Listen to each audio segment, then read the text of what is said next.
Okay, start చేయండి. నా పేరు కాంచనమాల అండి. మాది హైదరాబాదు.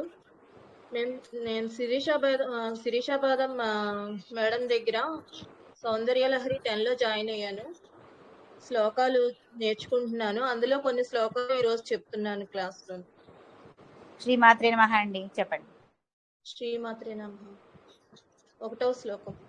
శివశక్త్యా యుక్తో యది భవతి శక్తః ప్రభవితుం న చేదేవం దేవో న ఖలు కుశలః స్పందితోపి అతస్త్వామారాధ్యాం హరిహర విరించాదిభిరపి ప్రణంతుం స్తోతుం వా కథమకృత పుణ్యః ప్రభవతి.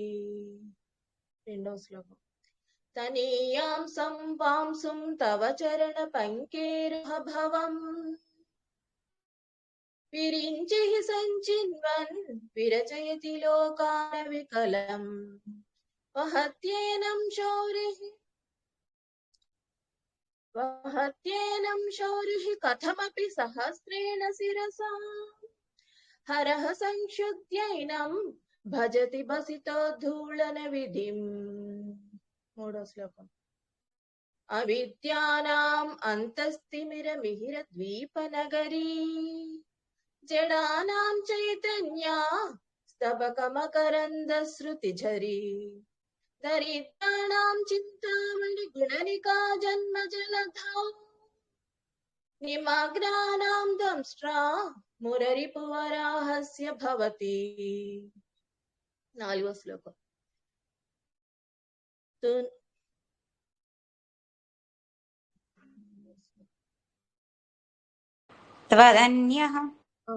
త్వదన్యః పాణిభ్యాం అభయవరదో దైవతగణః త్వమేకా నైవాసి ప్రఘటితవరాభీత్యభినయా భయత్రాతుం దాతుం ఫలమపి చ వాంఛాసమధికం శరణ్యే లోకానాం తవ హి చరణావేవ నిపుణౌ. 5వ శ్లోకం. హరిస్త్వామారాధ్య ప్రణత జన సౌభాగ్య జననీ పురానారీ భూత్వా పురరిపుమపి క్షోభమనయత్ స్వరోపి త్వాం నత్వా ప్రతినయన లేహేన వపుషా మునీనామప్యంతః ప్రభవతి మోహాయ మహతాం. 10వ శ్లోకం. సుధాధారాసారైః చరణయుగళ అంతర్విగళితైః ప్రపంచం సించంతి పునరపి రసామ్నాయ మహసః అవాప్య స్వాం భూమిం భుజగనిపుమధ్యుష్టవలయం స్వమాత్మానం కృత్వా స్వపిశిక్లకుండే కుహరిణి. 15వ శ్లోకం. శరజ్యోత్స్నాశుద్ధాం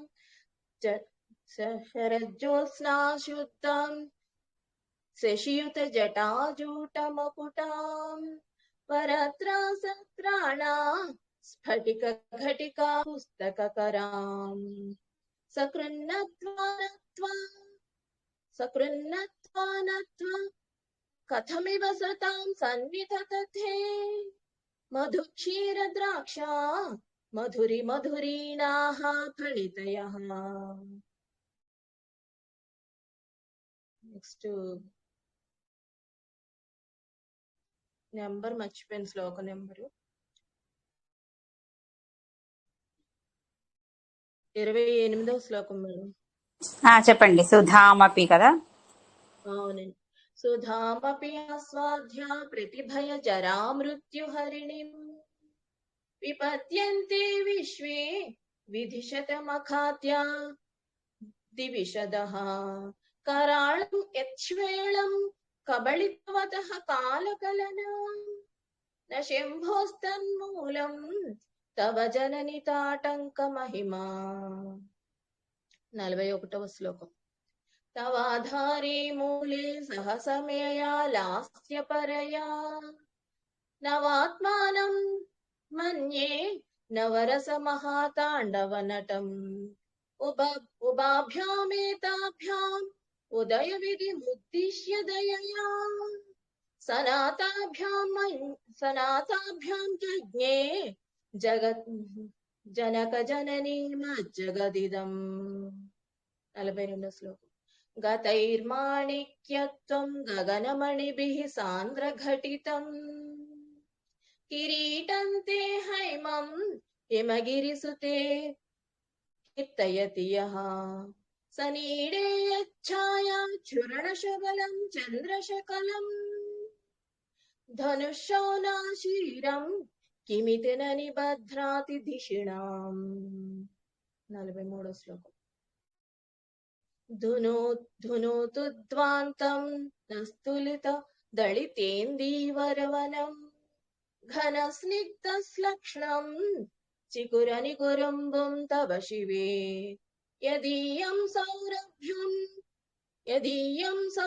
సౌరభ్యం సహజముపలబ్ధుం సుమనసో వసంత్యస్మిన్మన్యే వలమథనవాటి విటపినాం. 44వ శ్లోకం. తనోతు క్షేమం నః తవ వదన సౌందర్యలహరీ పరీవాహ స్రోతః సరణిరివ సీమంతర్తరణిః పరీవాహ స్రోతః సరణిరివ సీమంత సరణిః వహంతి సింధు వహంతి సింధూరం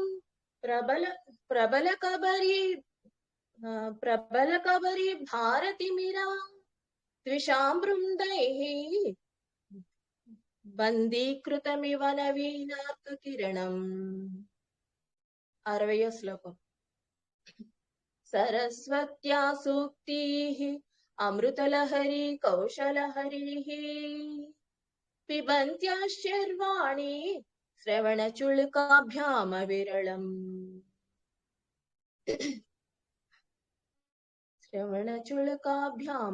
చమత్కార శ్లాఘ చలిత శిరసః కుండలగణో జనకారైస్తారైః ప్రతివచనమాచష్ట ఇవతే.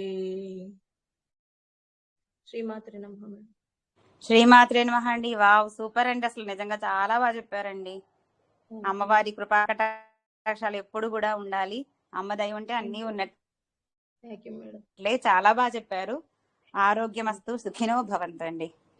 ఓకే అండి, చాలా బాగా చెప్పారు. అందరు కూడా చెప్తారేమో చెప్పండి. చాలా బాగా కాంచనమాల గారు కంగ్రాట్స్ చెప్పారండి. కాంచనమాల గారు మీరు ఇన్స్పిరేషన్ మాకు వేంగుడు నేర్చుకోవడానికి. చాలా బాగా చెప్పారండి. కాంచన గారు బాగా చెప్పారండి. కంగ్రాట్స్ అండి.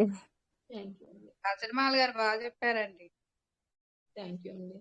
వీడియోలో రావాలంటే భయపడ్డారు. ఈ రోజు అన్ని చాలా చెప్పేసినారు. అందరికంటే ఫస్ట్ మీరే. కాదు, అసలు ఎంత బాగా నేర్చుకుంటున్నారు. అసలు మిమ్మల్ని అందరినీ చూస్తే అబ్బా అసలు నిజంగా చాలా సంతోషం, చాలా హ్యాపీగా ఉంది. అసలు వెరీ గుడ్ అండి. మేడం తను మేడం ముందర చెప్పాలంటే భయంగా ఉంది అని అంది. ఈ రోజు అన్ని చాలా బాగా చెప్పేశారు. చాలా బాగా చెప్పారండి. Good good. మీనింగ్ చదువుతా ఉంటే అందులోకి ఇంకా ఇంకా వెళ్ళిపోవాలనిపిస్తోంది మేడం. అంతే కదా, అదే చెప్తున్నా. భావిస్తూ చాలా అందంగా ఉంటుందండి. చాలా అందంగా ఉంటుంది మీనింగ్.